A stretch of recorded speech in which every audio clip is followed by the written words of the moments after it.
In this video, we will learn how to turn colorblind mode on and off in Fortnite. In Fortnite, if you want to turn the colorblind mode on or off, it is extremely simple. All you need to do is firstly, from the top right hand side of your screen, go to your profile section.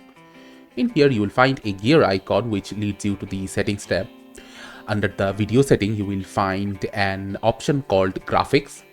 In graphics, you will find a colorblind mode setting which you can turn on or off according to your desire.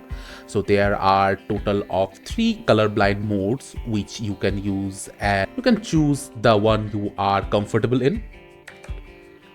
And you can also change the strength of the colorblind setting in here. After changing the colorblind setting, you can head back to the lobby and see that the colors have changed to a more user-friendly for the person having issues with colorblindness.